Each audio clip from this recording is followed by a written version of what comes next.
This week on Unscripted, WWE files a new trademark. Who or what is it for, and what does it have? What brand will it be used on? News on WWE's new TV deals, and is NXT part of these new TV deals? And will Brock Lesnar miss SummerSlam? You are not going to believe Vince McMahon's newest but oldest plan to get Roman Reigns over. This and more on the future #1 podcast right here on YouTube.com. This is Unscripted.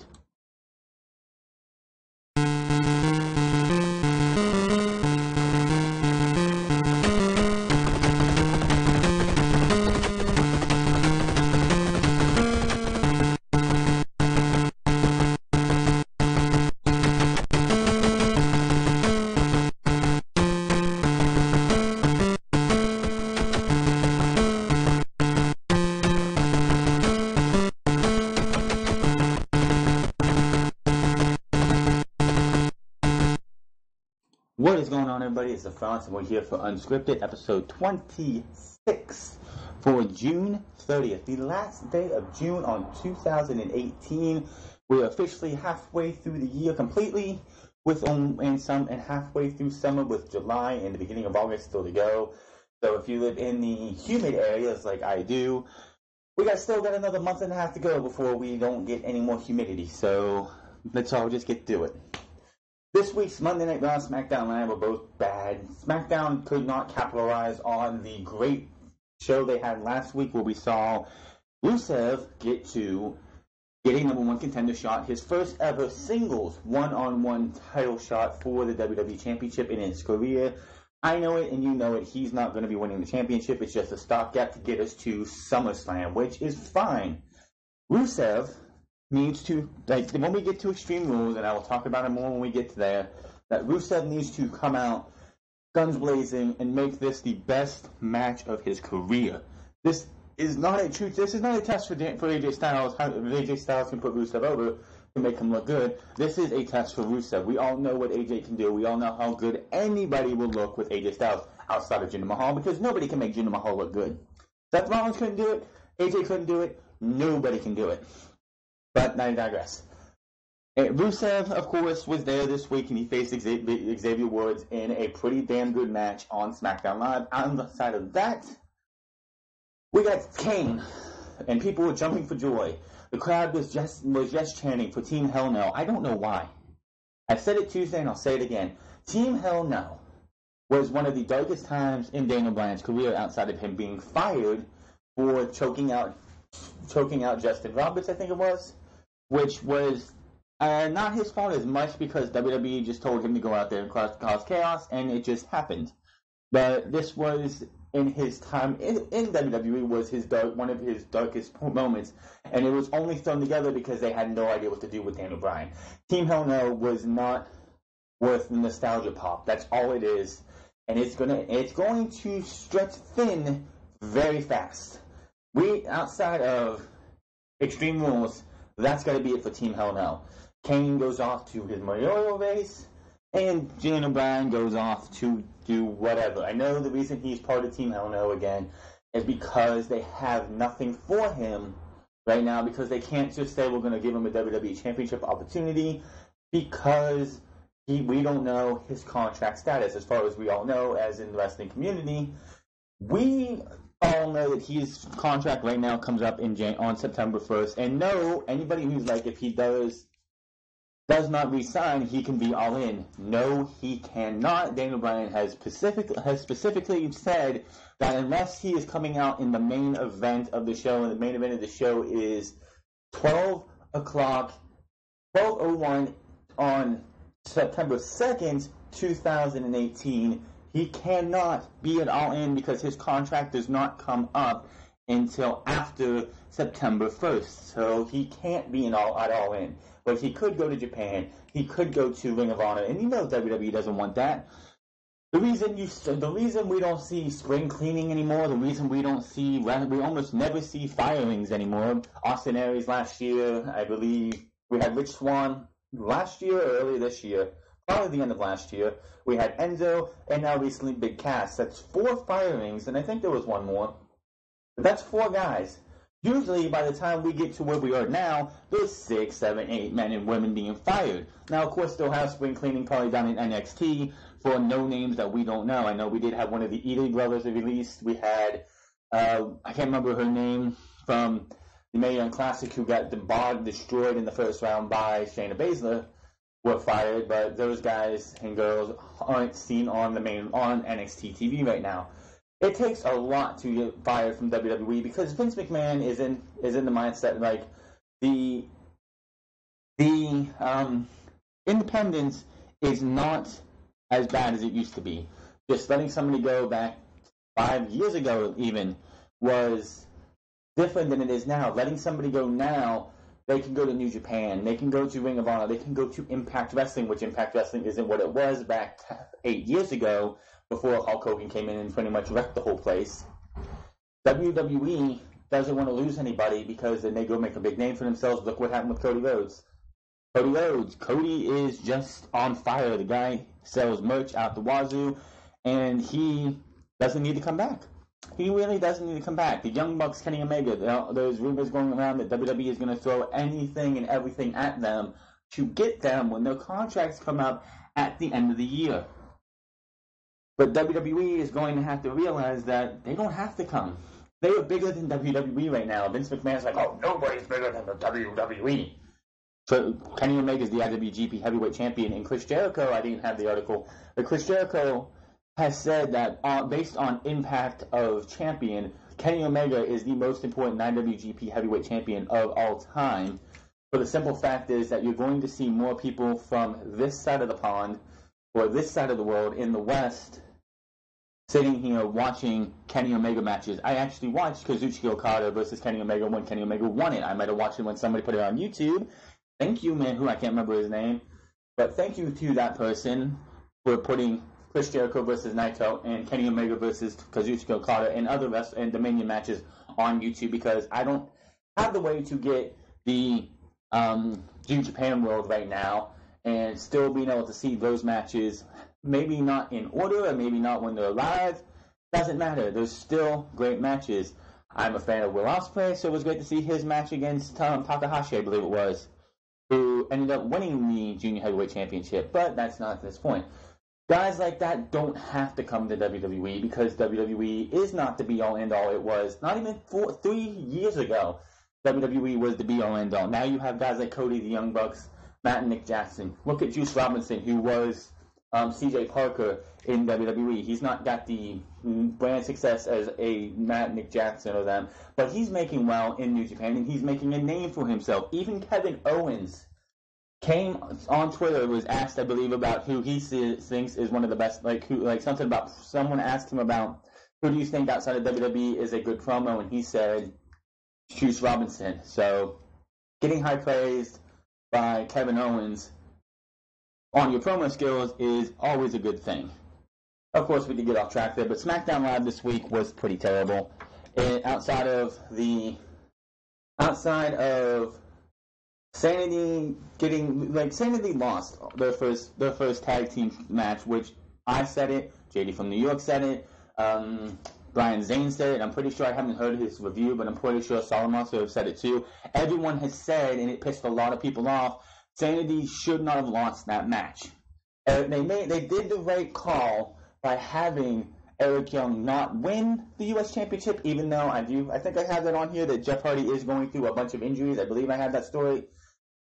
But it was smart not to have Eric Young win the United States Championship, but he didn't lose the match. And then what do? They screw it all up. Does WWE not realize what that one loss does to Sanity? These guys are crazy. These guys bring chaos wherever they go.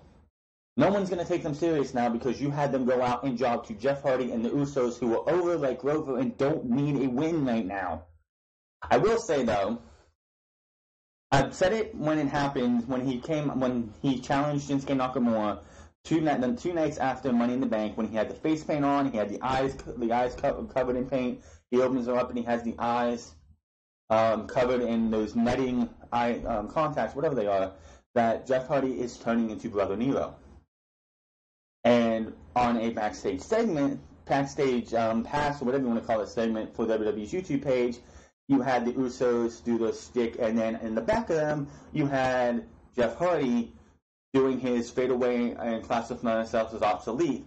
So I'm still saying Jeff Hardy might not be called Brother Nero, but he is bringing more of a Brother Nero side to himself. I, for one, wish he could be Willow in WWE, because that is a side of Jeff Hardy that the WWE Universe has not seen.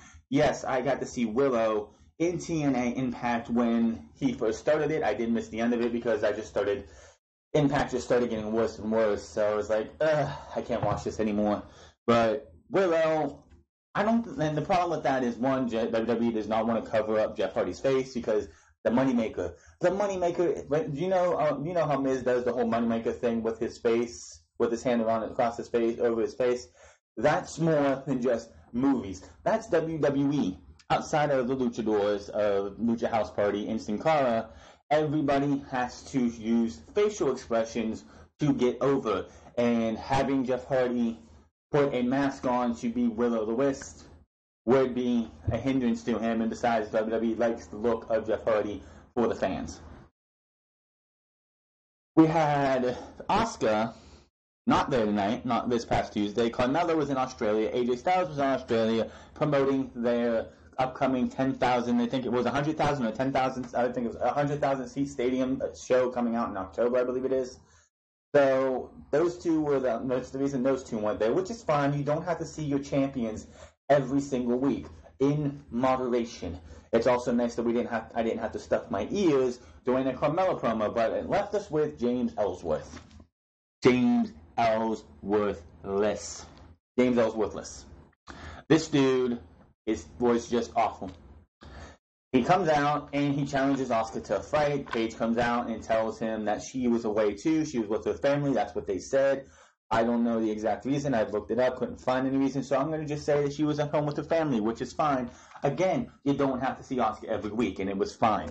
Next week, though, we will have Asuka versus James Ellsworth, which I know WWE can do intergender matches and make them serious, but it's comedy. They did the same thing with Becky Lynch last year with James Ellsworth, which was his last match before he got fired.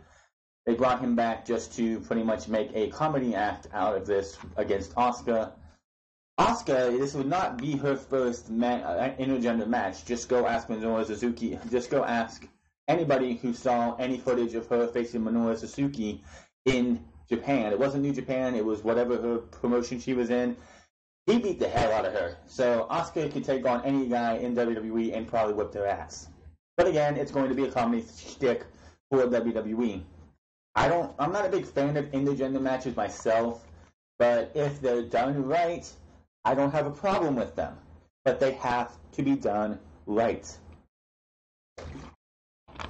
And then, of course, we had what was the main event of SmackDown? I can't remember. That's how much I really cared about SmackDown this week. We had Daniel Bryan. Oh, yeah, that's right. We had the main event of Daniel Bryan and Luke Harper. I still say Luke Harper and Eric Rowan, but that's not the point. And it led to the reformation of Team Hell No. I said it once, I'll say it again, and I'll say it again. Fuck this thing. This is just WWE's way of killing the Bludgeon Brothers completely. You have to have Team Hell No come back just to have anybody care about the tag team division? Are you kidding me? Where's the bar been? Where has the bar been? They came out before, Backlash? Well, right before Backlash, and I think right after that, you had The Miz and The Bar versus The New Day, and I think that was the last time we saw The Bar was that 6-man tag match, which I believe The New Day won. Where have they been? Is Sheamus injured, or are they trying to keep Sheamus out of the ring because of his so-called spinal stenosis? Which, by the way, every time I see Sheamus wrestle, you can always tell that you can tell he's injured, or his back neck area is not good, because you will always see him like wincing in pain a lot more than he should. He could be out there you could just see that if he has any spinal stenosis, which hasn't been mentioned recently by anybody in the Observer or anything, that it's going to catch up with him. And I honestly thought, with how much people were talking about it in January and February, that WrestleMania would have been his last hurrah. Honestly, if it isn't yet, I'm pretty sure if he keeps up with how he wrestles, Sheamus will probably have to retire by the end of this year or WrestleMania 35. So if that happens, then it is what it is. Monday Night Raw, that's outside of Bayley turning heel, which I loved. Anybody who watched, and I saw people were doing reaction videos on Bayley's heel turn. First and foremost, anybody who sits there and is like, oh my god, the crowd loved it. The crowd was all for Bayley. You do realize where they were at on Monday Night Raw, right? San Diego, California. Bayley's hometown. Bayley could have went out and took a gun and shot Sasha in the leg, making her bleed out, and the crowd would have went freaking bananas for it. She could have took a kendo stick and bludgeoned Sasha Banks till she was unconscious. The crowd would have went crazy for it. Bayley's a hometown girl. Now they're doing this therapy session next week, which we'll have to see where that goes. They did on post-Raw on YouTube have Kurt Angle go into the trainer's room and tell Sasha she also is going to therapy. Or counseling. So I'm hoping this leads to a match at Extreme Rules, which is, I think this is where this is going. But we will see what happens when we get to Monday Night Raw. Please don't bring back Shelby. Please don't bring back Dr. Shelby, because I couldn't stand this guy. It was just no thank you. Other than that, we had Seth Rollins take on Dolph Ziggler, with Seth Rollins in a pretty damn good match come so close to recapturing, and I was so close to jumping out of my chair because the finish of the match was the superplex off the top rope into the Falcon's Arrow, and he would have got a 1, 2, 3 until the ref got pulled out by Drew McIntyre, who was kicked out earlier in the match. And of course, that was a beatdown, so Drew McIntyre cost Seth Rollins the Intercontinental Championship. We will definitely get another Dolph Ziggler and Seth Rollins match at Extreme Rules for the Intercontinental title. Next week, we're going to see Roman and Seth Rollins versus McIntyre and Ziggler. That's just a given. WWE conveniently had Roman Reigns come out during this beatdown to save his Shield brethren. Why? Because WWE knew sending anybody out there, it could have been, I don't know, a Chad Gable. It could have been anybody, Kevin Owens, which I don't think that would have happened, but anybody, Braun Strowman, they would have popped huge. They popped for Roman, then they realized who it was, and the boos came back. Seth Rollins is the most over guy in WWE. It kills me to know that they're not going to take this guy and give him the Universal Championship match at SummerSlam that he has fucking earned. Just amazing how WWE decides to just push Roman Reigns, but say, Seth Rollins is having the best 2.5-year run in WWE as a superstar on WWE TV outside of an AJ Styles, and they're like, no, he's mid-card, we want to go with Roman Reigns. We'll talk about that later, what happened, what Vince McMahon's thought is, and debunk this bullshit story of people saying that Brock Lesnar is not going to be at SummerSlam. We'll talk about that later.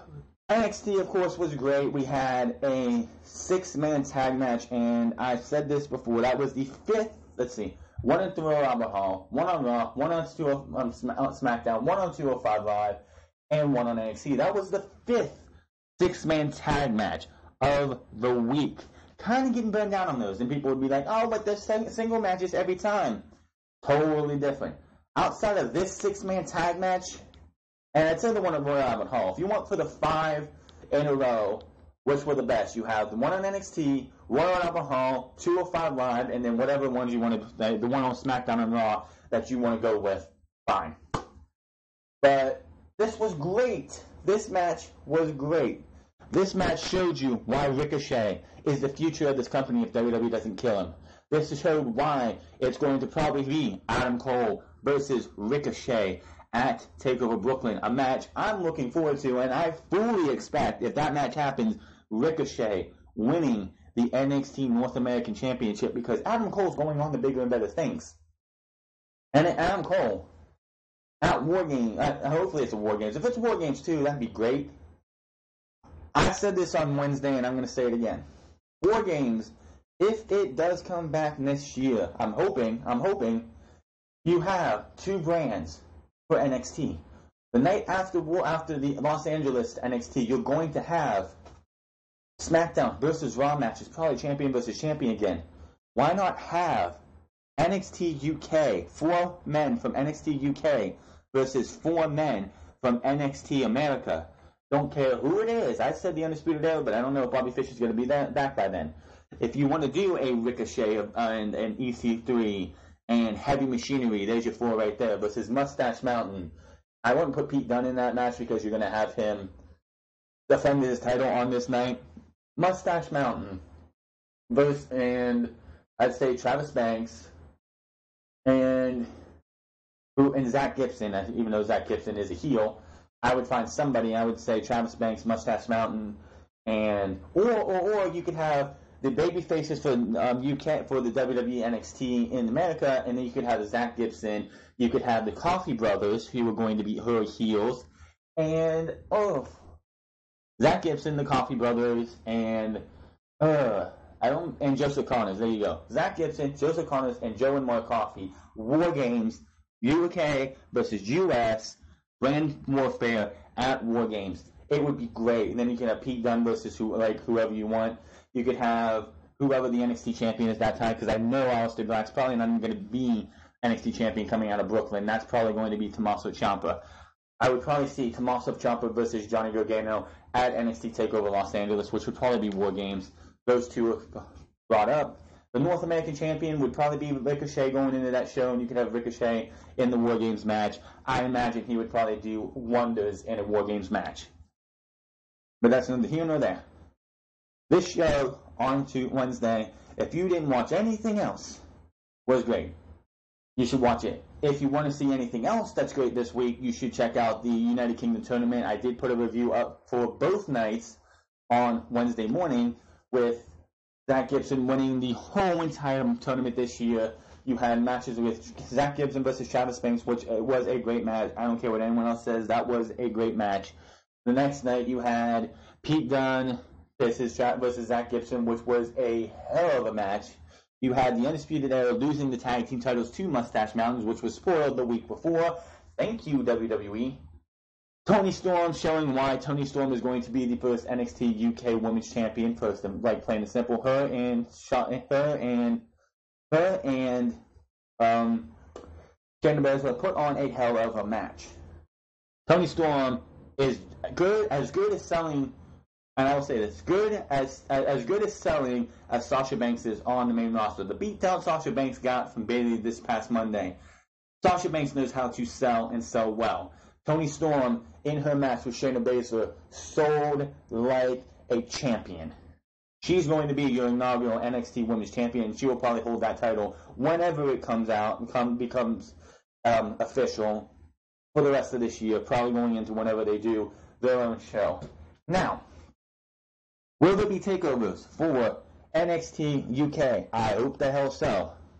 And I hope it's like, how would they do this? Takeovers, I mean, you have Royal Rumble, WrestleMania, some Money in the Bank, SummerSlam, and Survivor Series this year. All going to have a takeover. As long as it's not the same brand, those are 5. I would put takeovers on during I don't know how you would do it though. I mean, the Los Angeles one, I hope, is a brand warfare NXT versus NXT UK War Games match, and other NXT UK show, NXT and NXT UK. I know that probably pissed off the UK fans that the War Games show match and stuff, and the UK brand on a takeover will be in the United States instead of in the UK, but what are you going to do? After the War Games one, which I still think it should be War Games, with UK versus US NXT brands going to war at War Games, and Pete Dunne and Tommaso Ciampa putting the NXT titles on the line in their own respective matches. You can figure out, I'd say you'd have the UK tag team and the US women's match, and I think that'd be it. Would you have 4 matches? 4 matches outside of War Games? Probably. And another thing with the UK versus US brand warfare, this one would definitely be a 3-hour takeover. You would have 2 matches outside of War Games for both shows, 2 for UK, 2 for the US, and then you would have the War Games where you have a two teams of four. The three teams of three last year was okay to introduce war games, but I want a traditional war games this time around. Four from US, four from UK, destroying each other. So that will be great. Let's move on here. So, SmackDown and Raw are going to be SmackDown and Raw are just going to be awful probably for the next umpteen years. We'll talk about that later. We are going to first talk off about Cody Rhodes on WWE trying to sign talent so they can't work All In. There are a few success stories that have worked out better than Cody Rhodes decided to gamble on himself and leave WWE. First and foremost, I knew when Cody Rhodes left WWE, I didn't think he was going to get as successful as he was, but I knew this guy was going to at least have some type of success. He wasn't just going to go out to the independents and be dead. No, his name brings a lot of value. He was stuck in a loop as a Stardust, and although he gave his all to the character and attained with gusto wherever he was booked, the American Nightmare obviously wasn't happy. Would you be happy being stuck to pretty much succeed your brother with a character that's similar to his? No. Cody and the Young Bucks found tremendous success with All In, and even though the event is months away, people are already calling for a sequel. Some fans are wondering how aware WWE is. First and foremost, WWE is 100% aware of this. Trust me. Vince McMahon, and maybe not Vince McMahon, but somebody in WWE knows what's going on through the entire landscape of wrestling. That's where you see like a Triple H or William Regal or Johnny Saint now, or Brookside, Robbie Brookside. All these guys, all these trainers in NXT go scouting everywhere. So it would not be surprising to me if you see somebody from WWE incognito. Yes, I know what incognito means. Incognito, actually at All In, scouting this entire event. Because, yes, we know Omega, the Bucks, and Cody are all going to be there. But there's other talent, too. Kazuchika Okada is going to be there. I believe Rey Mysterio is going to be there, too, at this time. But WWE is very aware of this. They may not say it, but hell, we just had E3 3 weeks ago, and WWE hyped up with Kathy Kelly on their WWE Now. Kathy Kelly had hyped this entire E3 New Day versus the Elite. Like, they even mentioned the Elite, Kenny Omega, and the Young Bucks. So WWE is very aware of All In. No doubt about it. What possible steps they might take to slow down the rise of the indie wrestling? One fan reached out to Dave Meltzer asking if he thought the WWE had any plans to do some kind of promotional campaign at the All In show, like handing out flyers or something along those lines. The idea would be for WWE to maintain a presence at this huge indie wrestling show. This is a tactic used by countless other organizations to spread the word about their activities, but it might not be WWE's style.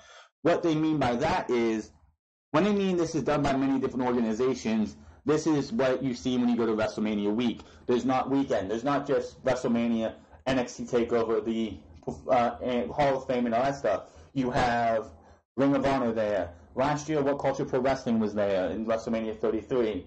Evolve is there. You have all these indie promotions, all these indie shows circulating around wherever WrestleMania is. Sean Waltman was talking to JR a couple months ago on his podcast. I didn't listen to the whole thing, but X-Pac, Sean Waltman, said that when Shawn Michaels got inducted, none of this was happening. None of this stuff that you see from like Ring of Honor, Evolve, or any other indie promotion was happening during WrestleMania week. So this is something that's recently happened, and yes, WWE is very aware. Like I said, last year on WrestleMania 33 weekend, Drew McIntyre, or he was Drew Galloway in What Culture Pro Wrestling, was defending his title at WCPW's Orlando event, and then the very next day he was in NXT being shown on the camera.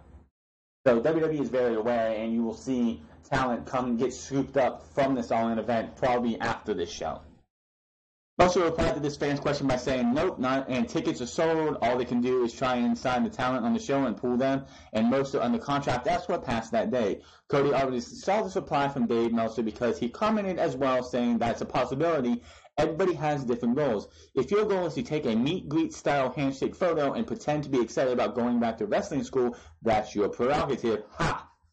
The meet and greet handshake photo is common as a apparent reference to all the times Triple H poses for a photo with the oncoming talent when they arrived in the company. You know, when you see a picture of him and they have a handshake going on and whatever else. He did it with Finn Balor. I believe he did it with Kevin Owens, Shinsuke Nakamura, Hideo Itami, everybody. I'm sure you'll see one with Keith Lee if you haven't already. Usually it also happens when they win a championship, too. It seems Cody be trying to relay the idea that once those photos are taken, the new WWE stars is whisked away like a fan in the meet and greet line at Access. The notion of comparing the WWE performance tailor to a wrestling school was also pretty evident as well, but it can sometimes be a crucial aspect to polishing up a performer's style and ring awareness as they learn how to wrestle like a WWE superstar and find the hard camera. Yes, it's not as much of a wrestling school. It is a wrestling school for young under talent who are coming in for like Baron Corbin. Baron Corbin, for as hard was out of the NFL, he wasn't really a good NFL player. I don't know who he played for, but he came. They called him up. He got assigned, or he called them. He got involved, and he got there, and he learned how to become a WWE superstar in the Performance Center. Now, a guy like Adam Cole, who is well versed and doesn't need to be in wrestling school, if you want to call it that, he is there to like get used to how WWE does their wrestling. He's there to learn how to cut the right promos, how to sound, which Adam Cole really doesn't need to work on his promo skills.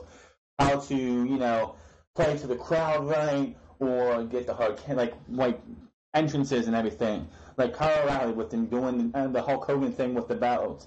That's something that he probably didn't do in the Indies. I could be totally wrong. I didn't really get to see Kyle O'Reilly as a champion or anything in that. And the only matches I saw outside of WWE for Kyle O'Reilly and Bobby Fish, and even Adam Cole, even though Adam Cole wasn't in this, was the What Culture Pro Wrestling World Cup Wrestling they did last year. Bobby Fish and Kyle O'Reilly were in the U.S. and Canada brackets of that entire event, which was freaking amazing when they got done with it. I really hope that they do it again and make it free for YouTube. I do not like the fact that when they went to Defiant Wrestling, they're like, well, what's done with YouTube? We're going straight to our Access Defiant. That's one thing I do not like about Defiant Wrestling, is that they cut off the YouTube source and went straight to the Access Defiance channel, but we're not going to talk about that right now. But it helps them all out, just like Keith Lee was shown at the NXT TakeOver Chicago a couple weeks ago, and everyone's wondering what is going to happen with Keith Lee, and Triple H is like, I'm going to let him land, I'm going to let him get acquainted into WWE and how everything works. That's what's going to be. Keith Lee will probably see on the Aftermath, I'm making a prediction right now. Keith Lee will be on the Aftermath show, one way or another, of NXT TakeOver Brooklyn. He's not going to be on that show. He'll be on the stuff taped before that show. That's what happened with TakeOver New Orleans. We had the War Raiders on the Aftermath show, which was taped beforehand, beat down Heavy Machinery and Moss and Sabatelli. That's how they made their in-ring debut. It's just, it give or take depending on who it is. Like Hideo Itami, Shinsuke Nakamura, Asuka. All those men, those three right there, coming from Japan.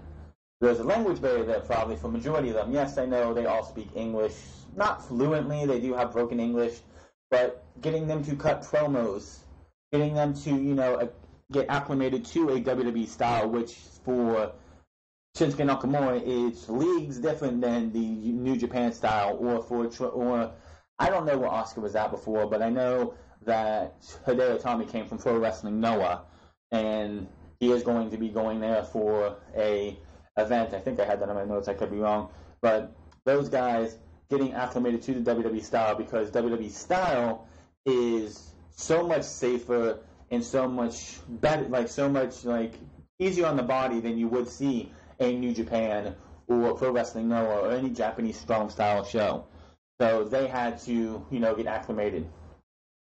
That's why. That's just like Cody Rhodes saying that these guys and girls are going back to school. It is. I mean, and I don't think he really means it. I think he's just taking jabs at WWE because he is a businessman and he wants to protect his business, which is All In.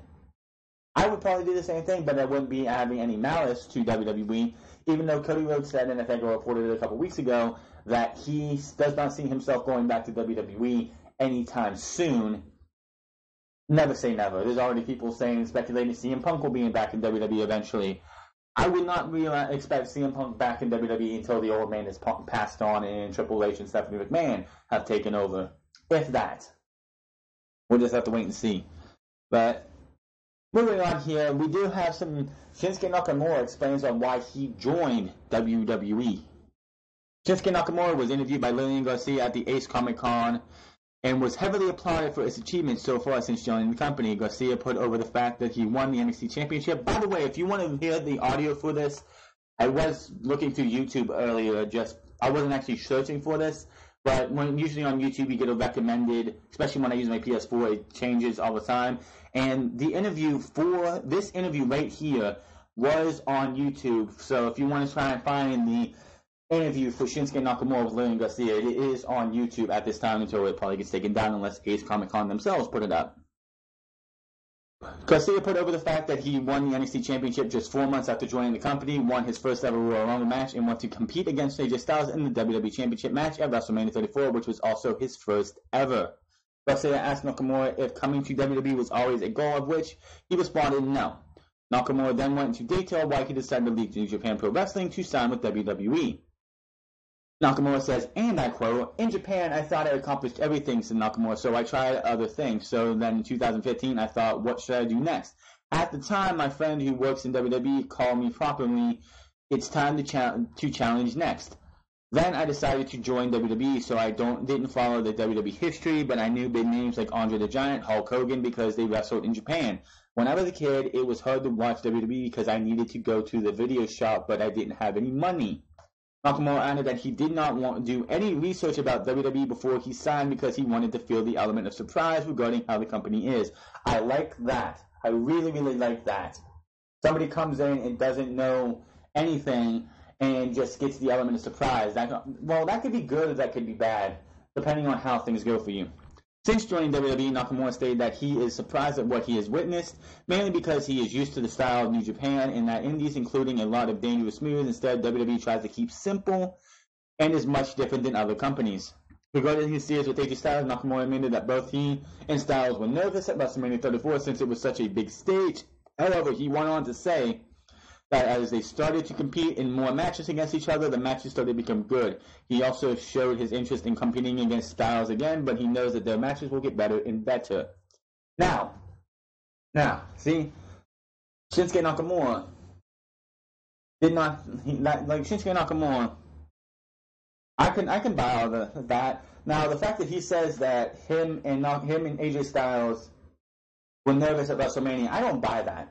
You guys had one of the most talked about matches at Wrestle Kingdom, what was it, 10? Wrestle Kingdom 10, I'm thinking it is, against each other, and for the Intercontinental title of for IWGP Intercontinental title. And that match is talked about by everybody, and everybody expected that.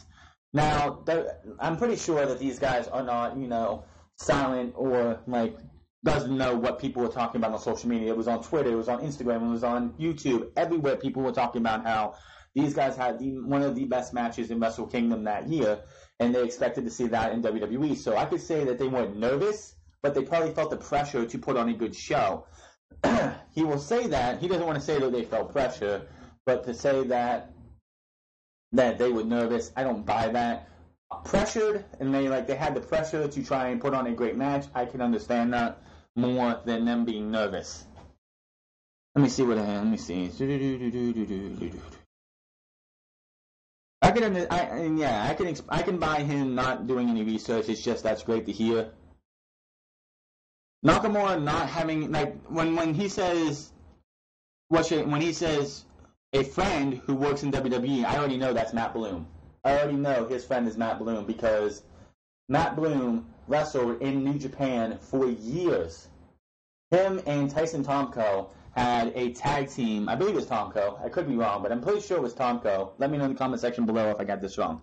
But yeah, Matt Bloom wrestled in New Japan for about 4, 5, 6 years. I'm pretty sure. Maybe it was even more than that before he came back to WWE as a Japanese sympathizer or whatever, as Lord Tensai.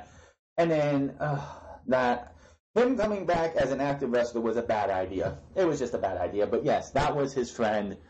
I can tell you that right now without even having to do any research because they did put a video out. I think it was not too long after he made his I don't remember when it was, but there was a video of him making his first stop into the Performance Center, and the first person he runs into was Matt Bloom. Same thing with Finn Balor. They were both friends with Matt Bloom. I'm pretty sure Matt Bloom is the reason you see a Finn Balor or a Shinsuke Nakamura in WWE. What WWE has done with those two since has been awful. But Nakamura, if you were wondering why, if WWE was his goal, a lot of guys in New Japan are not, their goal is not WWE. More of them know of it now, but some people, Shinsuke Nakamura's age, it's like going to WWE, not really their goal because, yeah, you have to have money back when they were kids because WWE, it was not as, you couldn't get it as much as you can now. Kids today who watch the WWE Network don't know how hard it was before the 2000s, before YouTube and other sport places rose to prominence about how to get wrestling. You used to have to trade tapes, and that still was like in the Monday Night War. You still had to trade tapes to be able to watch a lot of stuff if you didn't have, especially anybody who didn't have cable. I didn't see the end of the Monday Night War for me. Unfortunately, I didn't get to see live when WCW went out of business because me and my family moved at the time. We got Channel 7 and Channel 9, and that was it. Of course, we also went out and my grandparents, who were ways away, had a VCR, and they had cable where they were living at Bites. But every so often, every week, we would go in and we would have WCW Monday Nitro because I was on WCW.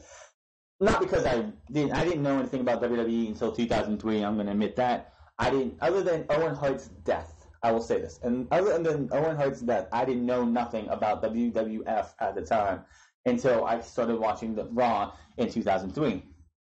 But yeah, even in 99, or 97, 98, 99, if you didn't have a cable or satellite, you had to trade tapes. Nowadays, if you don't have cable or satellite, a lot of people don't have cable and satellite. A lot of people have streaming services. I have a streaming service. I watch PlayStation View. I watch Raw and SmackDown on PlayStation View every week. So it's a lot easier now, even without cable satellite. But again, I'm trying to get to back in 98, late 80s and late 80s, early 90s, getting WWE in Japan was not great. So Nakamura, there is rumors going around that Nakamura might be going back to New Japan when we get to the beginning of next year because his contract is up next year. I don't think he's going to leave, but we'll have to wait and see. WWE is more focused. All contracts after September, WWE I don't even think is worried about right now. Them trying to get Daniel Bryan signed is where they're trying to get. And until that happens, Shinsuke Nakamura, AJ Styles, or anybody else who hasn't signed a new contract yet is on the back burner until after September. Just plain and simple. WWE files a new trademark for a popular British faction. PW Insider is reporting that WWE has filed for an interesting new trademark of the term British Strong Style. On June 18th, British Strong Style is the name of the team of Pete Dunne, Tyler Bate, and Trent Seven in Progress Wrestling. WWE report contract dispute for that's wrong. That's not there yet.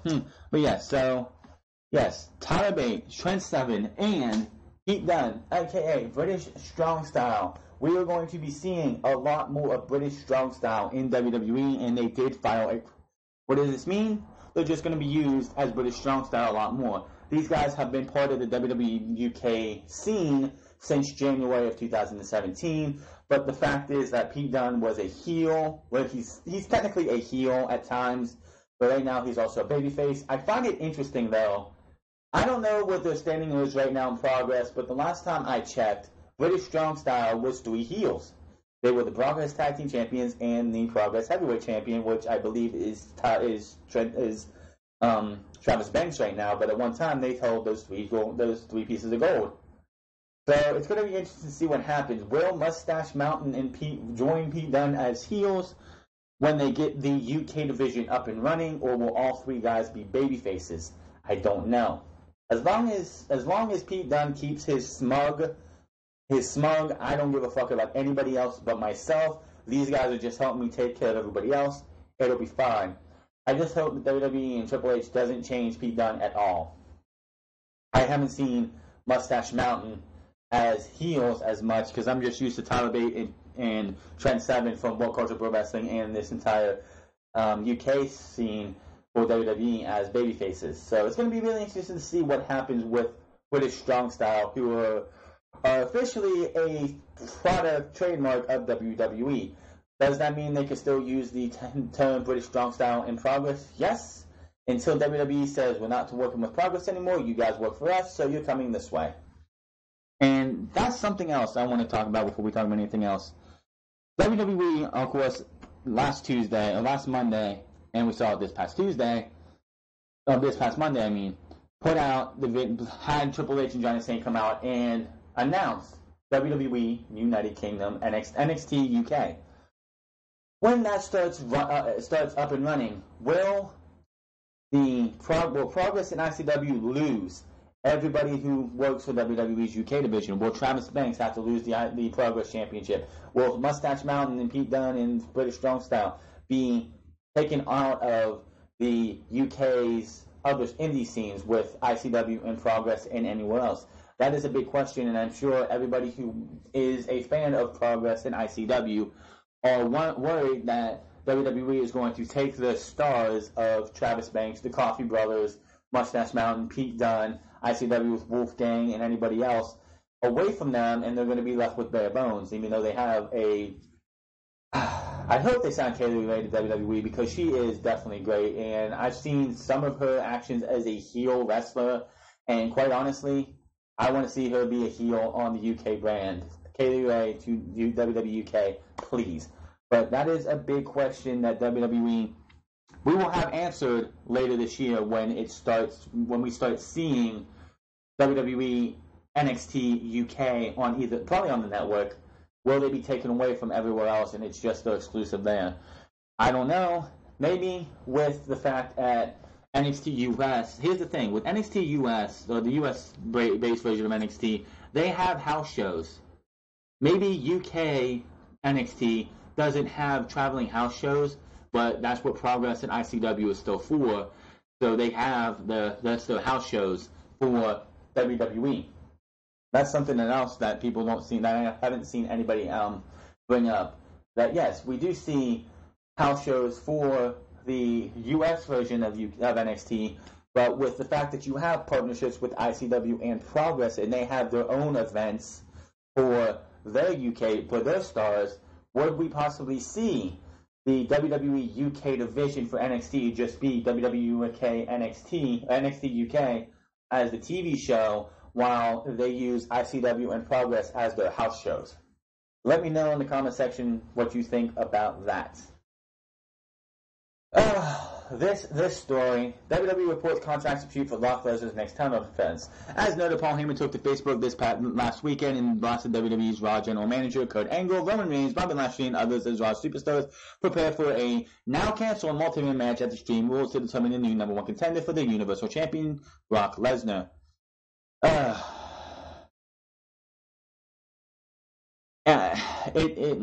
me see if I can find it. I know it's in here. But yeah, WWE, like, people are wondering, why did WWE have this entire storyline? Oh, it's real simple. WWE has, like, Vince McMahon just went, you know what? I'm tired of multi-man matches. Of course, what did we have last year? And I think someone finally smartened up Vince McMahon that, you know, we're having a multi-man match in the main event. Vince, we did that last year. Kind of don't want to do it again 2 years in a row at the same event. The winner of this multi-man match goes to goes to SummerSlam. I think it was that. It was the Great Balls of Fire. That's right. Last year's Extreme Rules, it was the Great Balls of Fire. This time, it's to SummerSlam because, of course, we had Great Balls of Fire. I am so glad that was a one-time thing. Let's never talk about that again. And then, of course, we had the Fatal 4-Way, I think it was Fatal 4-Way or 5-Way at SummerSlam. Enough of the multi-man matches. Now, there's more, and you're not going to believe this. This is just laughable. Backstage news on Brock Lesnar's plans. WWE is apparently reviving the Brock Lesnar UFC angle that they attempted before WrestleMania this past year. Dave Meltzer reported in the latest edition of the Wrestling Observer newsletter that WWE announcing that they are having contractual issues for Lesnar's next Universal Championship title defense is all storyline. The angle resulted in WWE canceling the multi-person match at Extreme Rules, which was scheduled to determine a number one contender for Brock Lesnar. Roman Reigns is now expected to face Bobby Lashley in a singles match at the pay-per-view. If that is the actual main event over AJ Styles versus Rusev, it won't be as bad as Money in the Bank, but it'll probably be worse than we had at Backlash, and I could honestly see people leaving this match. According to the Observer, the current plan is still for Lesnar to defend against Roman Reigns, although that can always change. The plan before WrestleMania this past spring was to portray Lesnar as someone who is leaving the company and doesn't care about the fans. While the fans did end up booing Lesnar at WrestleMania, they didn't cheer Reigns either, which resulted in the fans turning the match as soon as it began. The storyline once again makes it appear as that if Lesnar is looking to leave WWE for the USA, the difference this time is that Lesnar, and this is the kicker, Lesnar is planning to leave without dropping the title with Reigns. The goal is to build sympathy with him being the only one that believes in himself, with everyone telling him to step aside because he has failed to beat Lesnar. With every opportunity. It was noted that it is still not confirmed that Lesnar's next title defense will take place at SummerSlam, and that ultimately it will take place at the time Vince McMahon's choosing, and the result will be the result McMahon wants. There had been talk about Lesnar facing the winner of Stipe Miocic versus Daniel Cormier UFC heavyweight title fight on December 29th. It was also noted that for Lesnar to make that date, he will need to enter the USADA pool by yesterday. So anybody, first and foremost, anybody, and I'll talk about this all in a second, anybody who thinks Brock Lesnar is not going to be at SummerSlam, you are fooling yourself. Vince McMahon having a SummerSlam and with Brock Lesnar under contract without Lesnar there. By the way, Brock Lesnar, you want to leave and take the title with you? Fine. That title means nothing. Speaking of this bogus report that Brock Lesnar is going to miss SummerSlam, WWE Universal Champion Brock Lesnar will reportedly not be defending his Universal Championship at this year's SummerSlam. According to Mike Johnson of Pro Wrestling Insider's Elite, I am hearing that Brock Lesnar isn't working SummerSlam. We may not see him again until later this year, which is madness. Mike Johnson, I don't know where you got this story from, but you are full of shit. Dave Meltzer Wrestling Observer newsletter reports that Lesnar has until today, or yesterday. If he doesn't enter the USADA testing pool by 6/29, which was yesterday, he won't be able to fight the winner of 7-7's Miocic versus Daniel Cormier. Brian Ellis, of course, said that as of this juncture, no one knows whether Lesnar has entered in the USADA pool, but the onus is on the fighter, if this case, Lesnar to make the announcement. If Lesnar does not enter in the USADA pool by the end of yesterday, he will probably be unable to compete in the UFC for the remainder of 2018. But anybody who does not think that Brock Lesnar is going to be at SummerSlam, you are full of shit. I do not buy Vince McMahon cannot be this stupid, though. Vince McMahon cannot be this stupid. It's like WrestleMania never happened. We didn't go through this fucking shit at WrestleMania. WrestleMania was an epiphany. WrestleMania was a illusion. Oh, Roman Reigns is... What do we have to be sympathetic with Roman Reigns for? Really? We're gonna do... Oh, nobody believes in me, but I believe in myself. Give me a fucking break. This dude cannot keep coming out and say management is holding me back. There was WrestleMania 31, WrestleMania 32, WrestleMania 33, WrestleMania 34. Failure. And yet you expect me to believe that this guy is being held back by management? Who put him in that position? Vince McMahon. Who put him in the position against Brock Lesnar at WrestleMania 31 when we all knew that it wasn't his time? Vince McMahon. Even though that match turned out to be not too bad, with a hell of a good ending. I sat there and was like, holy shit!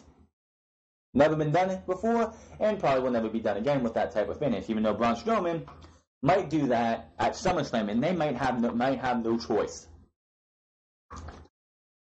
WrestleMania 32. Nobody I repeat, nobody wanted to see this match. You had the most predictable Royal Rumble in Royal Rumble history. Every single match, everybody could fucking call. And then we get to the fucking main event, and everybody wanted Dean Ambrose to win. Dean Ambrose could have came out as the WWE champion, but what did they do? They gave it to a 40-some-year-old Triple H. I don't know if he's 50 by now or 40-something. But they gave it to an aging Triple H, who then, of course, faced Dean Ambrose at Roadblock, while I believe it was Seth Rollins, Brock Lesnar, Brock Lesnar, and Roman Reigns at Fastlane, deciding who was going to face Triple H at WrestleMania in one of the most boring championship matches I think I've ever seen. Triple H should never wrestle a championship match at WrestleMania again. He just doesn't bring it to WrestleMania, and he's too old. I don't want to see Triple H again in the ring. I want to see Triple H make NXT to be where it needs to be. And we'll talk about that in a minute with FS1 and everything else. But Brock Lesnar going this way, WWE, yeah. Let Brock Lesnar leave with the championship. See if we care. That's the problem. They don't understand. See if we care. That title, you can just tell, was going to be a shit title when Finn Balor got hurt and won that match. Then they give it to Kevin Owens when that match was announced, and when they had Seth Rollins versus Roman Reigns versus Big Cass of all people, and Kevin Owens in a fatal four-way. I'm like, it's got to be Kevin Owens. I called that like hours beforehand. I wish I was doing this back then because I would have looked like a genius. It was the only thing that made sense. And then of course we had the Triple H turning on Seth Rollins, and of course they, drug that out because of Finn Balor's injury. But this is just not going to work. Do you expect, and this is the thing, of all the places to try and pull this off, Vince McMahon should be wary of even trying. It's the New York market. WWE was born and raised in the New York market.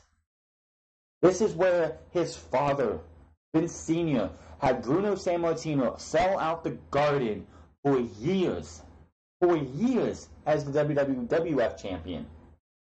And now you're going to come here and expect a different reaction in front of an audience that you should know better, like the back of your fucking hand? Are you kidding me?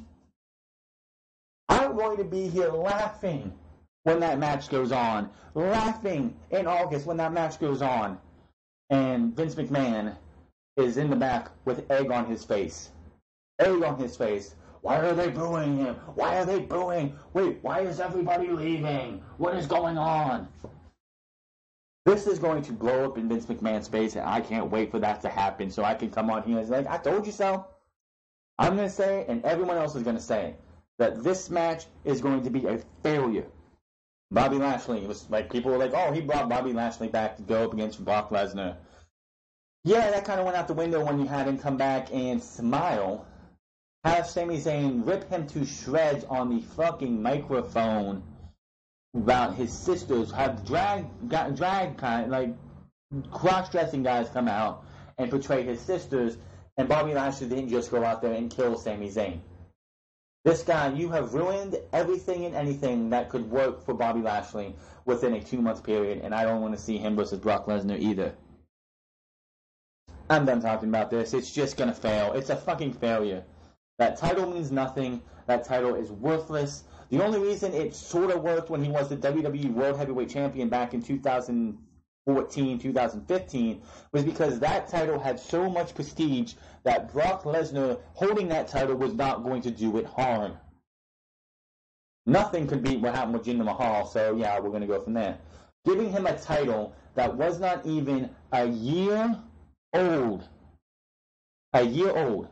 That title was not even a year old when he won that from Goldberg. Giving him that title, which had zero prestige, zero any relevancy at all, and you expect him to bring it up to where it should be? I would rather them bring back the big gold belt and put that on somebody. Because at least that title, even though it was killed before they fused it with the WWE Championship back in 2013, at least that title meant something at one time or another. The title that Brock Lesnar has means shit. It's a title that it looks like is a knockoff. It looked like WWE went to Chinatown, found a knockoff version of the WWE Championship. It's like, yeah, we'll take that and make it snappy. And that's what it looks like to me, plain and simple. Let's get into these TV deals here. WWE confirms TV deals for Raw SmackDown starting next year. For Raw, WWE New York, Stamford, Connecticut, June 26, 2018. USA Network and WWE today announced 5-year extension for WWE's flagship program, Monday Night Raw. The new agreement for the live weekly 3-hour block, which commences in October 2019, continues WWE and USA's nearly 3-decade-long relationship. Yeah, let's not talk about the year 2000 to 2005, I believe it was, when they were on Spike TV, which is now Paramount Network. Yeah, let's leave TNN and that out of there. But yeah, nearly 3 decades long. You're gonna just sweep that under the rug that you weren't on USA Network for about a 5-year period. Yeah, I'm not that stupid. Monday Night Raw, it's a little over 2 decades. Don't even go with this nearly 3-decade bullshit. You were off USA Network for about 5 years, so fuck off. Delivers action, drama, compelling storylines. No, it doesn't. Unmatched athleticism, 52 weeks per year. Monday Night Raw and USA Network have dominated Monday Night during a truly historic run, says Chris Macumber, President, Entertainment Networks for NBC Universal Cable Entertainment. Our partnership with WWE is one of the strongest and most successful in the business, and together we'll take Raw to an even greater heights. We look forward to continuing our long-standing partnership with NBC Universal and USA Network, said Vince McMahon, WWE's chairman and CEO. Monday Night Raw has been synonymous with USA Network, except for about a 5-year gap. We are excited about what the future holds for WWE's flagship programming. On the air for 25 years and more than 1,300 episodes, Monday Night Raw is the longest-running weekly episodic television show in the USA primetime history and constantly a rating juggernaut among the most watched regularly scheduled programs on primetime cable. Not recently. Raw delivers more viewers in the USA than all other sports than the NFL. USA Network, the weekly block, is currently averaging 1.4 million. Not going to get into that. Since its debut in 1993, on USA, Raw has been watched nearly 6 billion times. In the USA alone, with its 25-year history, Raw has helped launch the careers of pop culture icons including Dwayne "The Rock" Johnson, John Cena, Undertaker, Triple H, Stone Cold Steve Austin, and the Bella Twins. Why the fuck did you put the Bella Twins? I don't care who they are. You never, with the names like Dwayne "The Rock" Johnson, John Cena, Undertaker, Triple H, and Stone Cold Steve Austin, did you ever put the Bella Twins in that entire category, that entire speech? That it was just a slap in the face right there. But yeah, I just see how WWE. So yes, what does this mean for Monday Night Raw? It's still going to be 3 hours, unfortunately, and I just love how they just sweep it under the rug that they want to make it sound like Monday Night Raw has been on the USA Network for 25 straight years, and anybody who was here before the year 2005 knows that's not true. That's not true at all. I think it was the year 2000. I believe it was the year 2000 to 2005, I believe it was, or 2006. I think it was 2005. 2006. I think it was 2006. So about a 6-year gap almost. They weren't on the USA Network, but let's not talk about that. We're just going to pretend. You just love how WWE likes to rewrite history. Oh, what do you... It's like, we've been on USA Network for almost 3 decades. Vince, what was that year that you left USA Network? What happened to you between the year 2000 and 2005 or 2006? You weren't on USA at that time, and honestly, I don't know how USA survived without WWE. I mean, WWE is almost the only reason that USA Network has the lights on still. So the fact that they want to sit there and just sweep it under the rug, I think that's just kind of fucking stupid. Anyway, SmackDown Live.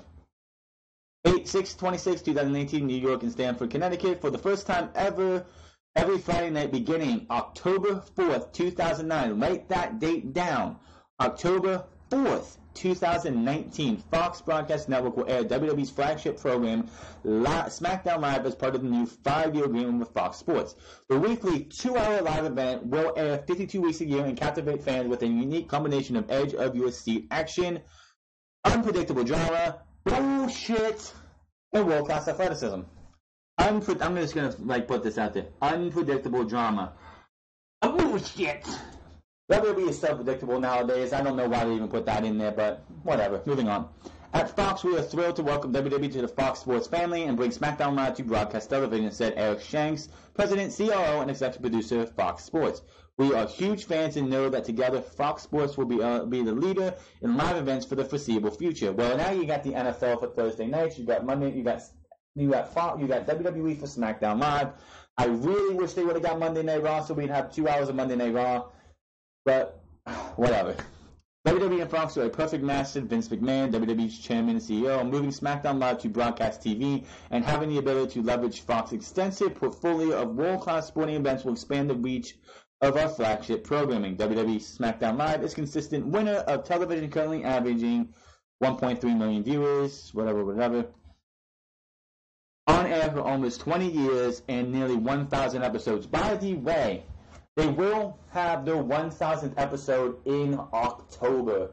So WWE will have 2 shows in October to reach the 1,000 episode mark.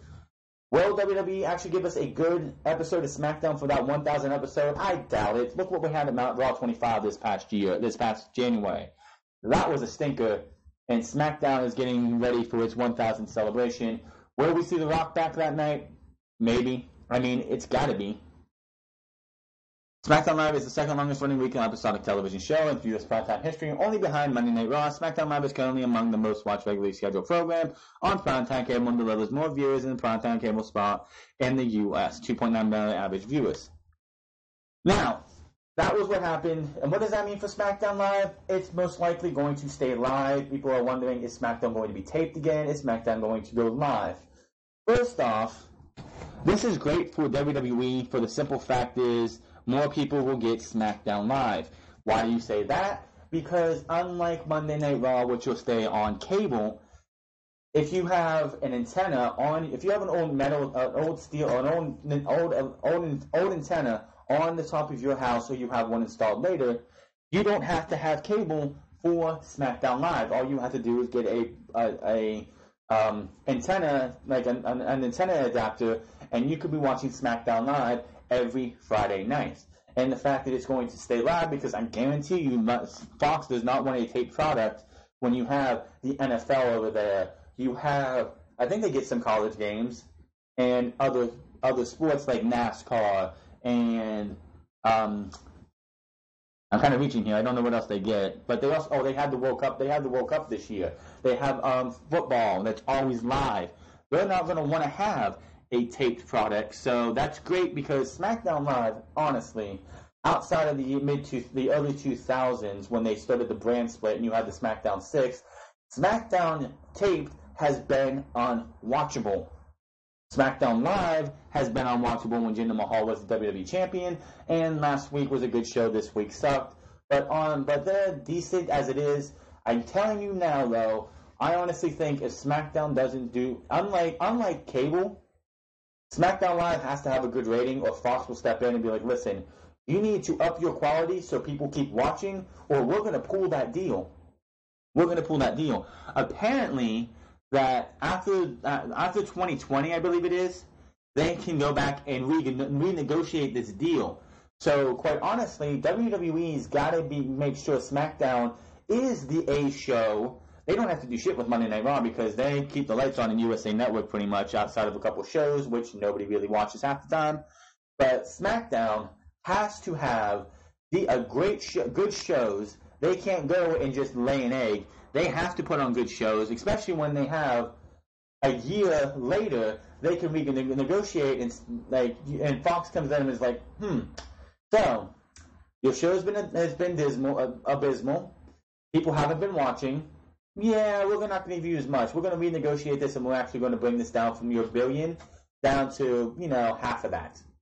And that will make Vince McMahon very upset. So WWE might not have to do anything with USA and Monday Night Raw, but I'm guaranteeing you with this whole entire rumor of the fact that they have, Fox can go and renegotiate a year or so later, that's going to put WWE on the hot seat the entire time they're on Fox. Is NXT on its way to FS1? The next day, on the 27th, earlier this week, WWE co-president Michael Michelle Wilson and George Barrios took part in WWE investor call to discuss newly announced TV deals with Fox and NBC. Pro Wrestling Sheet was on the call and is reporting that Wilson had the following to say in regards to what additional content could be coming to Fox as part of the newly announced SmackDown Live deal. There's absolutely have been in discussion with Fox. There have been a discussion around additional promotional programming that would highlight other activities in WWE. So there are certainly very positive discussions that are taking place, both on FS1 and Fox broadcasts. Wilson went on to note that the detail of those kinds of opportunities have been laid out in their new deal with Fox, but did not elaborate further. Pro Wrestling Sheet noted that based on sources they have spoken with, it sounds like WWE NXT could find a home on Fox Sports 1, although that is unverified. The call also included updates on WWE's distribution in UK and India, with it being noted that they expect to have a new UK deal done by the end of this year. The new Indian TV deal should be signed sometime in early 2019. There you have it. So, NXT, it has pretty much been stated that NXT is going to be a done deal. It just hasn't been announced yet. Now, with this past episode of NXT, they ended NXT at 8:49, and they had a couple commercial breaks in there, which there's only a 30-second commercial for WWE Shop usually. I can honestly see if they and that show was great. That show was absolutely great. I can honestly see if that's how they have their show. Maybe they're actually getting ready to make this NXT to be sent to be part of FS1. Now, if NXT was to come to Fox Sports 1, I have Fox Sports 1 on view, which I am happy about that. I do get to watch it if I need to. So if NXT goes to FS1, you're darn straight I'm going to be able to watch it. Will the WWE UK come to Fox Sports 1? No, I think that's going to be on the network. If Fox Sports 1 gets NXT, will it be a Fox Sports 1 exclusive, or will it be on WWE Network still? I'm telling you right now, if it's on both Fox Sports 1 and NXT, I'm going to be hesitant to watch it on FS1 because they could, last year they had the WWE week on WWE week on the USA Network. You had Raw, SmackDown, NXT, and then Tribute to the Troops, which nobody watches Tribute to the Troops because it has no bearing on storylines. But the episode of NXT that they gave us had everything except for one match. They had to cut a match for time. Now, with the show we had this week, if they were to keep that format and I could honestly see with how much time they had left on NXT this week, you could cut out the promos if you wanted to with Vanessa Bourne. You could have those thrown on YouTube just like everything else is done on YouTube. And you could have NXT on FS1 because, quite honestly, like I said, this week's show felt like they still had a lot of time left in that 1 hour slot. That was if this was on a broadcast channel like FS1 or Fox, you had enough time to put those commercials and we still would have had the NXT experience that we had anyway. I just don't want it to be where Vince McMahon will get involved with NXT and hurt NXT, or Fox will get involved and we have to cut out stuff from NXT and you lose the quality of NXT for Fox Sports 1. Would it be great for NXT to be on Fox Sports 1? Yes, because I think it's criminal. I think it's wrong that not too many people know what NXT is or what's great about NXT. Because a lot of people do complain about Monday Night Raw and SmackDown Live and do not care for SmackDown Live and Monday Night Raw. You have NXT. Another thing that happens with NXT, if it does go to Fox Sports 1, there is absolutely no reason to bring anybody up from NXT to SmackDown and Raw because that is the fourth brand. That's the third brand on TV, but it's your fourth brand with 205. Well, it's your third brand with 205 Live being your fourth brand. Could 205 Live, that's another thing. Could 205 Live be put on FS1 after SmackDown Live? You go, that's no one's even talking about that. You could have SmackDown end at 10, and as they're going off the air, tune into Fox Sports 1, FS1 for 205 Live. I would do that. I would, of course, probably have it recorded, but I would definitely watch it still. It's I went out of my way to watch Leo Rush's debut this week on 205 Live, and man, oh man, that guy's got a future. I can't wait to see him and Cedric Alexander tear it up for the Cruiserweight Championship in the future, because Cedric Alexander is not losing that title anytime soon, in my opinion. But that's the one that it doesn't seem like anybody seems to be talking about. But you could have SmackDown Live on Tuesday, NXT on Friday, and then you say you have check out, head over to FS1 for SmackDown, well, for 205 Live, and, you know, your local TV station, your local news station coming up. But yeah, that's something no one seems to be talking about, is that, yeah, NXT could be coming, but what about 205 Live? What about 205 Live? 205 Live is usually 45 minutes as it is, so it's perfect for FS1. There is so much time left off of 205 Live that they could go to commercials. They could go to commercial for 205 Live. I would like to see 205 Live there. It would, you know, end at 11. It would be from 10 to 11, which would be fine. If they want to do 10 to, like, 10, like, I could see them doing that on FS1. So, NXT, probably a done deal. But 205 Live could also be added to that, and I wouldn't be surprised about that. Now, they are talking about Saturday night's main event also coming out for Fox, but I'm going to just say no. I was not a fan of Saturday Night's Live, Saturday Night Main Event, not live, but Saturday Night's Main Event when they brought it back. There's a reason they got rid of it. It was a waste of time. But this is all hearsay right now. We have another year. So anything that happens outside of SmackDown and Raw, we will hear as we get closer to the day that SmackDown goes from USA to Fox. We still have another year to go. We have another year and like a half to go, or a year and 3 months to go. So we'll bring you more news if we can. Speaking of Brock Lesnar, there is a new. Him and Pete Dunne have done something that hasn't been done since 1988. The UK champion Pete Dunne recently passed the 400 mark. On this title reign, the WWE Stat Twitter account noted that this is the first time since 1988 that two single champions, Dunne and Universal Champion Brock Lesnar, have both had the 400-plus day reigns at the same time. In 1988, the two superstars were Sherry Martel for the Women's Champion and the Honky Tonk Man as the Intercontinental Champion. So, nice little stat there. Okay, now there's something else that people are talking about, and I don't know why they are bringing it up as a big deal right now. But two matches locally are being advertised for September's Hell in a Cell. First and foremost, I wish Hell in a Cell was not a pay-per-view.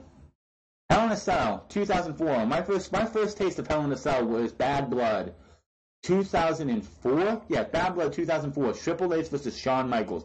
That was my first Hell in a Cell because, like I said, I was on the WCW side and I didn't start watching wrestling until late 97 or 98.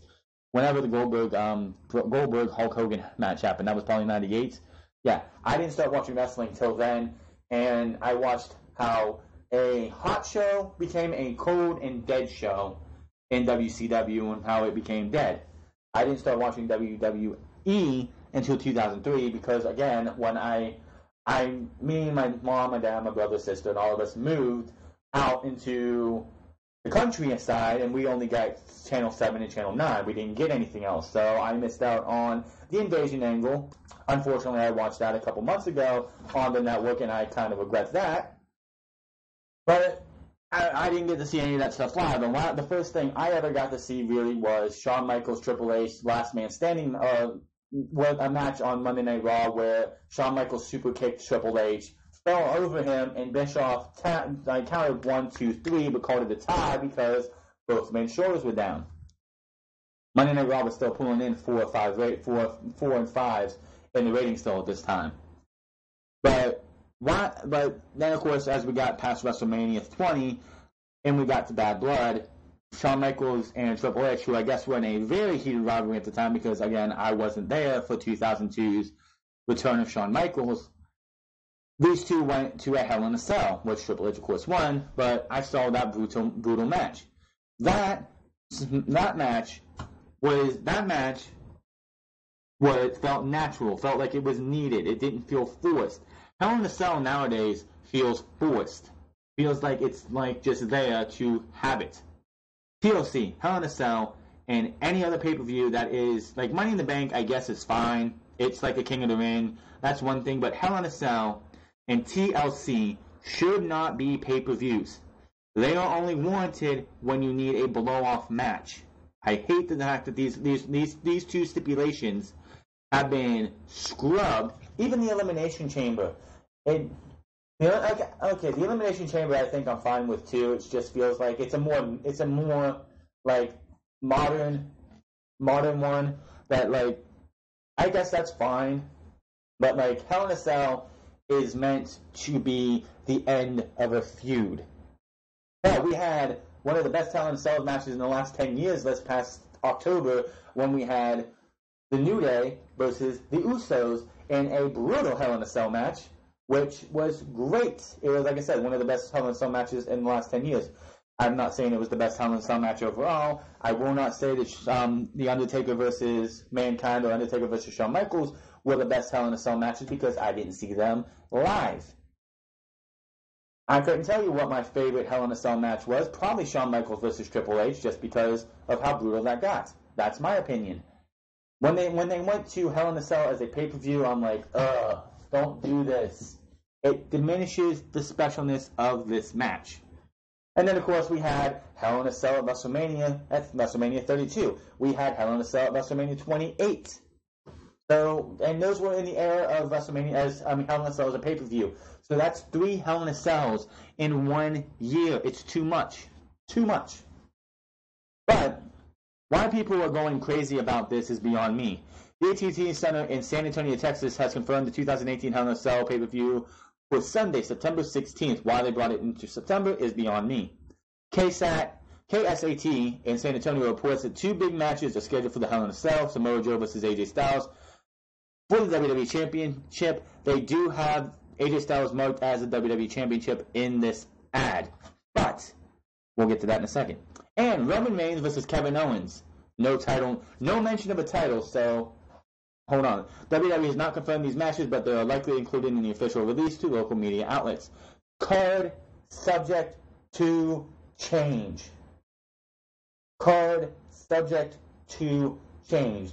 We just had a multi-man match for the right to face Lesnar at SummerSlam nixed because Vince McMahon didn't want it to happen. And Extreme Rules is 2 weeks away. Does anyone really think that any match for Hell in a Cell, let alone SummerSlam, outside of the main event, which we already know is going to be Brock Lesnar versus Roman Reigns, they don't even know what they're doing at Hell in a Cell at Extreme Rules.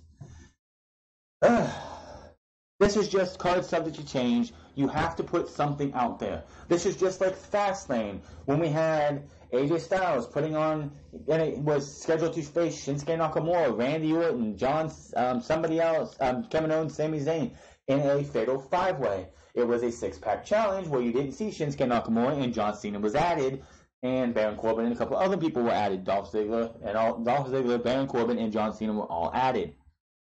So anybody who goes and sees a local advertisement for anything, hell, you live in, say, Philadelphia, Pennsylvania, and you see local advertisement for, say, September.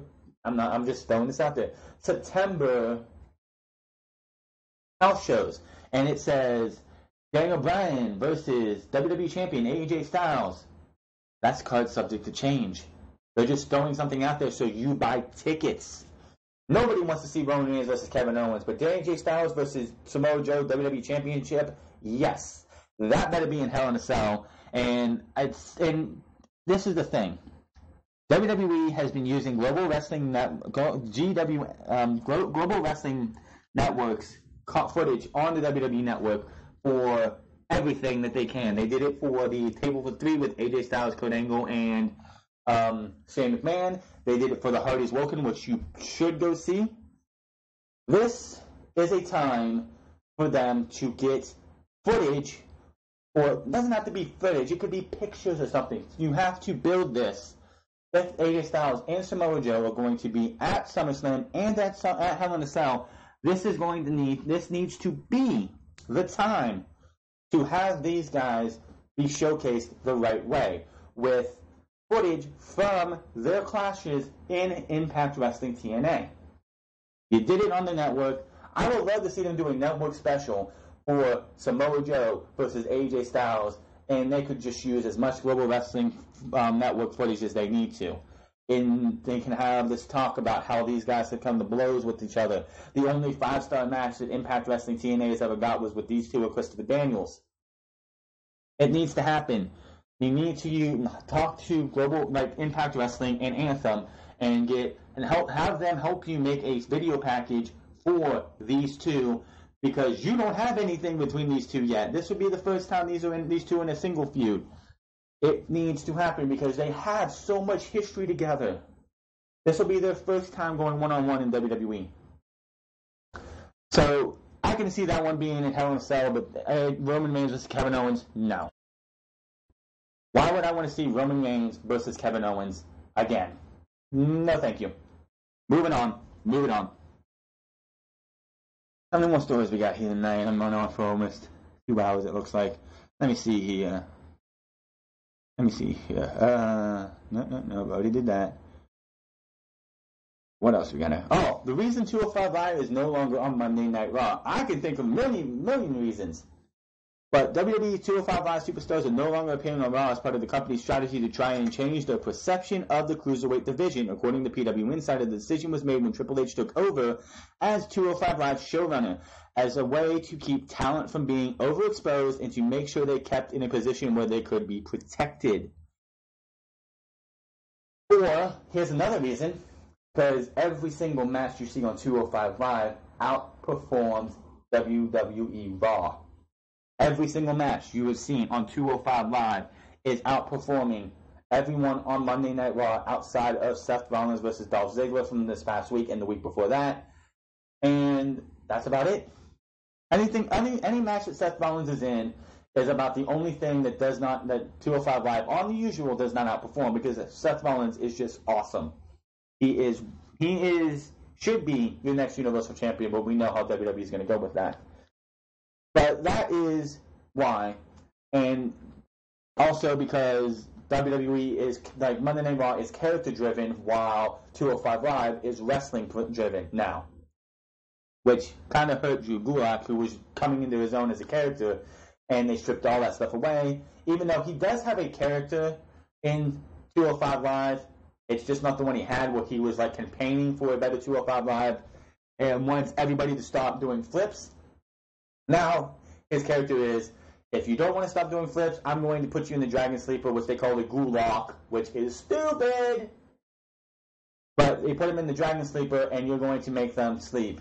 It's a different character than he was playing, but it's not as overbearing and bad as it was before. It's actually a better, fleshed out character, in my opinion. Top star still working through injuries. WWE United States Champion Jeff Hardy continues to deal with minor injuries. The Wrestling Observer newsletter noted that WWE has been protecting Hardy with short, fatal four-way main events at live events, where he has been limping a lot. Hardy defended against Eric Young on this week's SmackDown, which was supposed to be Shinsuke Nakamura, until his leg got bitten by a dog before the show. Hardy defended, which was the night before SmackDown, but the match ended up being a six-man tag with Hardy and the Usos defeating Sanity, which was a bad call. Hardy injured his leg during his entrance at the May 17th episode of SmackDown, but that also has been battling with nerve injury that caused numbness in his fingers. No one yet on if he will be taking any time off to deal with these injuries. This is like anyone who has nerve injury, anybody, if Hardy could talk to anybody about this, it would be Daniel Bryan. Daniel Bryan was stripped of the WWE Championship and forced to miss months and months and months of time in the ring because he had nerve damage, and he lost a lot of strength in his in his right arm. So Jeff Hardy I honestly think he should have, if it was him and Nakamura's leg wouldn't have got bit. I honestly think Shinsuke Nakamura would have won the United States Championship. They would have had the rematch at Extreme Rules with Hardy losing, Hardy getting, because it would have been some kind of extreme match, Hardy getting taken off TV that way, and we probably wouldn't see Hardy for months, or for a good while. Honestly, I think if Jeff Hardy he's starting to become an injury prone, and he's starting to become very injury prone. I'm a fan of Jeff Hardy's, but with how much he put himself through in the Attitude Era and the Post-Attitude Era and his second run in 2006 to 2009, and him coming back now and everything he did in Impact Wrestling in his 2 stints or 3 stints over there, I think Jeff Hardy's got to be coming to the end of his wrestling career. The dude's getting hurt a lot. We lost him for a couple months for a torn rotator cuff. Now he's got a leg injury. I don't know what happened on May 17th to have him get injured during his entrance, but he got injured. He's had nerve damage. So WWE is probably going to end up pulling the plug on Jeff Hardy by the end of this year. I could honestly see Jeff having to hang up his boots.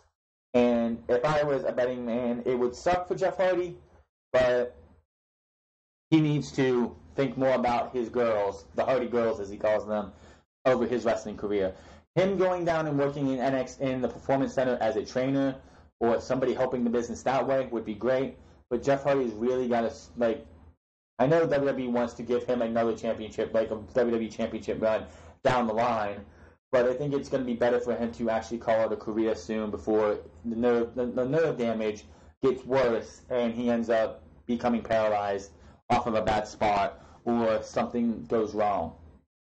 I'm a fan of Jeff Hardy, but I'd rather see this guy be able to walk and be able to do everything he can with his daughters as they grow, instead of, continuing his wrestling career and end up in a wheelchair. Former Impact Wrestling champions at WWE tryouts this week. The following talents are in the Performance Center. I only named two, which would be former Impact Knockouts champion Chelsea Green, a.k.a. Laura Van Ness. Also, if anybody doesn't want to follow social media, Zack Ryder's girlfriend. And former Impact Tag Team champion Robbie E. And then also, Taro and Terrence Hughes are also at this tryout. So, out of those four people right there, I say Chelsea Green probably has could honestly have a good chance to make it to the WWE in the Performance Center because of her. I mean, she probably wouldn't want that, but I could see Zack Ryder putting in a good word because honestly, I think Chelsea Green could have a shot at being a good wrestler for WWE. She was on the season of Tough Enough that we saw Patrick Clark and Mandy Rose and Sonya Deville come from. So if she does get into WWE from this, I honestly think that's kind of funny because what are the two winners of that show? Yeah, those two are unemployed, no longer working for WWE, and who really cares because they were trash anyway. But Devon Hughes, also Devon Dudley, Taro and Terrence Hughes, I can honestly see making it to WWE as well. Of course, those two guys have got to realize if they were to be given offered contracts that they would be under a lot of scrutiny they would have to work twice as hard, maybe 3-4 times as hard as you would anybody else in the Performance Center because of who their dad is. Charlotte's had to go through it, as well as Richie Steamboat, when he was still there before he broke his back, has to go through that. Anybody doesn't realize if you are a child or a kid of a famous wrestler, you have to put in double, triple, quadruple times the work of a no-name because everyone's going to peg you as the only reason you're here is because of your family name or who your father or who your mother is, depending on who you are. Mostly fathers because, that's like when Stephanie and Triple H's oldest daughter, who is trained by Natty, if she wants to become a woman in WWE and wrestle in about, 5-6 years? I think she's 12? I could be wrong. But 6-7 years or so, she would be under a lot more scrutiny and be a lot more scrutinized because, you're only here because of who your parents are. That's tough on them. But I can honestly see Taro and Terrence Hughes being brought in, hopefully not as a Dudley, hopefully as their own gimmick instead of being like this. And it also helps. I know why they did it with Charlotte, but I don't think it should have ever been done with Charlotte. There's a reason why you see Grandmaster Sexay Brian Christopher not use his dad's last name. There's a reason you had Charlotte for the longest time be just Charlotte. There was no flair. Because it's a lot easier to make a name for yourself outside of your dad's shadow. That's why Cody Rhodes, not Cody Rhodes, but Dustin Rhodes took the name of Goldust and was very successful. Until he was Goldust, Dustin was always in Dusty's shadow. Always in Dusty's shadow. Cody was always in his... Cody, I think, was never in Dusty's shadow. And another reason why he didn't want to be Stardust is because he always would have been in his brother's shadow. Because Goldust was always a super popular character, and you're being a knockoff of that. But yes, 4 people right there. Robbie E. I don't know. He's a former tag team and X Division champion in TNA, but if anyone doesn't know, he came in as part of the Shore with Cookie. Remember that when Jersey Shore was at its all pinnacle height? WWE is usually the one to take talents and make fun of a show and get off of that. But TNA was like, well, Jersey Shore's doing something pretty big. Let's make 2 characters off of that show, and that gave us Cookie and Robbie E. Yeah, it was he did pretty well. He went from that to Robbie E, Robbie T with Rob Terry, and then him and I can't remember who else there was. Will he be good in WWE? I don't think so. He really never wowed me in TNA. It was always who he was with outside of Cookie, who always seemed to be better off than him. But we'll have to see what happens with these guys. We'll let you know, like Chelsea Green, Hugh, the Devon kids, or Robbie E get signed to WWE. But that is only going to be a time. Finally, here we're going to talk about the XFL. I know people don't really want to talk about the XFL as much, but hey, it's going to be something intriguing. Vince McMahon intends to make the XFL premier football league in the country, and to do so, he will be investing quite a lot of money. Many people remember that Vince McMahon sold $100 million of his stock in WWE to begin funding the league. But as it turns out, that's only the beginning. In an interview with ESPN, I was appointed CEO, and I lost the rest of the thing. Basically, Vince McMahon is going to have to put out more than $500,000 over the next 3 seasons. Vince McMahon expects this to be a more than one-and-done year. So, and he expects the player salaries are going to be like $75,000 and upwards. They do have insurance, which will be $10,000 a year, and all that. And it's going to be interesting. They expect this to be a 3+ year endeavor. We'll see what happens. The football has to be good. The rest of, like the XFL, which I know people really are like, oh, it's the XFL. Give it a chance. Don't just throw it off. The reason they did 2 years instead of 1, 1 year was fucking stupid last time. They realized that mistake. But they need to come out with something that's going to be able to be good. They need to have the teams, the cities and the teams done by the end of this year. I don't know why they haven't come out with any of them yet. They had applications out. I'm hoping by the time regular football comes out, the NFL starts, we'll have news on that. And then they need to have their players. They need to have players signed and everything by the beginning of next season, by the beginning of next year. So they have a full year. I would have scrimmages. I would have football all year long, from like summer until you get to December, and get this football down packed. Have the rules, have the regulations. Do not bring back scramble for the football. You had too many injuries with that. Have a coin toss. That's all you need. But I'm going to stop talking about that right now, and make sure you let me know what you think of everything that's going on in WWE, all the stories we talked about today.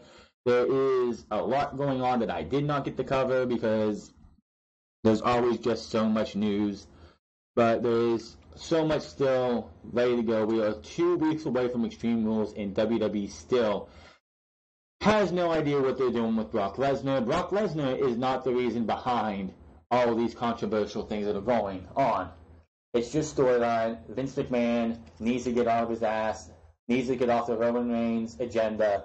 Give somebody else. The sympathy factor is not going to work. The reason that people sympathize with Daniel Bryan is because you really were trying to hold him down. That is why people got behind Daniel Bryan. That's why the Yes Movement got so big. It's because you saw no value in Daniel Bryan as a top contender. Anybody who thinks, oh, well, the story they told for WrestleMania was the attendance story completely. No.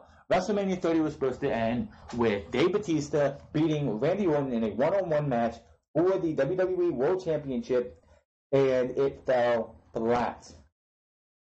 So what did WWE do? Well, what did the fans do? They literally came out and just wanted Daniel Bryan, and WWE had no choice. Unfortunately, they haven't. They did it that time. They haven't changed course since. Outside of they changed course by giving Seth Rollins one of the best cash-ins ever. Him being WWE champion, outside of him putting on okay matches and good matches, the booking of his character and everything after that didn't do too well, even though he did what he could with it was. But then, of course, after that, Vince McMahon gets cold feet. Not in WrestleMania 32 or 33. He lets Roman Reigns go over Triple H and The Undertaker. What happened? Failure. Unfortunately, after WrestleMania 33, and this is something that still boggles my mind, you had the perfect opportunity to turn this guy heel. You had him come out and cut a heel promo. It was the best promo he ever cut. And then you act like he's a babyface again. You have him come out, let the fans boo him. He's trying to talk, he boos. He's like, he points to his hands like I have him in the palm of my hand. Says it's my yard now, and leaves. Perfect. And then it was all downhill from there. Roman, and this is nothing against Joe Onowale, the guy behind the vest. He needs to speak up and listen, Vince, this isn't working. I want to be WWE Universal Champion. I want to be the face of the thing. If you want, I can be the face, but we need to do something else. We did the same exact thing before WrestleMania, and it didn't work. Joe Onowale needs to speak up. Because nobody else. You have JR, Stone Cold Steve Austin, Eric Bischoff, Paul Heyman, and others in the wrestling universe, in the wrestling business, who have podcasts who say Roman Reigns should be heel. And they're not doing it. Why? It doesn't make any sense. I do want to do something here before we get out of here. It's just a little thing. I want to do a little fantasy booking here for anybody. And this is something I want people to go in the comment section below. If you could make a brand for WWE and start out with two men from Raw, 2 men from SmackDown, 2 from 205 Live, 2 from the WWE NXT and WWE NXT UK, who would they be? Then you would have 2 women from Raw, SmackDown, NXT, and NXT UK, and then a tag team from every single brand. Let me know in the comment section below who you would take for your brands. Mine would be Seth Rollins and Roman Reigns as a heel. For the guys from Raw, you have Daniel Bryan, AJ Styles and Daniel Bryan. For the SmackDown, you have Cedric Alexander and Mustafa Ali for the Cruiserweights, Adam Cole and Aleister Black for NXT, and then Pete Dunne and Travis Banks for the men. The women would be Bayley, Sasha Banks, Charlotte Flair, and, of course, Becky Lynch, the 4 horsewomen for Raw and SmackDown.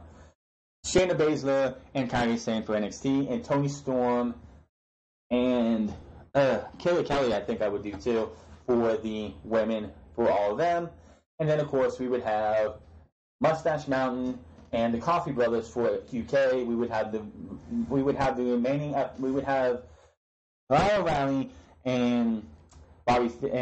Bobby Fish, Kyle O'Reilly and Bobby Fish, because they seem to work better, in my opinion, than Roderick Strong. And Heavy Machinery for tag teams, and then of course we would have The Bar and the Usos for SmackDown, and Raw we would have. Raw would be an interesting one for the tag teams. AOP, of course.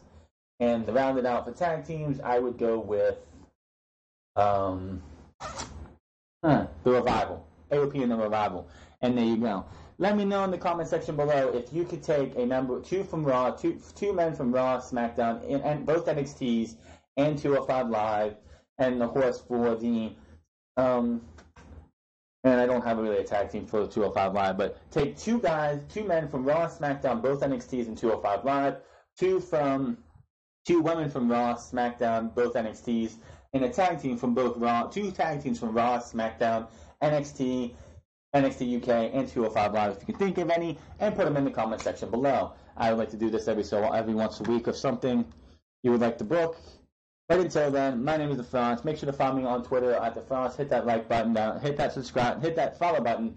Hit the follow button at twitch.tv/TheFranz08 and hit that subscribe button on here. Comment down below. Like this video. Dislike it if you want to too. That's all your prerogative. And I will see you guys Monday for our Monday Night Raw review where hopefully I'm hoping counseling leads to some kind of Extreme Rules match for Bayley and Sasha Banks at Extreme Rules. Until then, I'm getting out of here. You guys have a good one.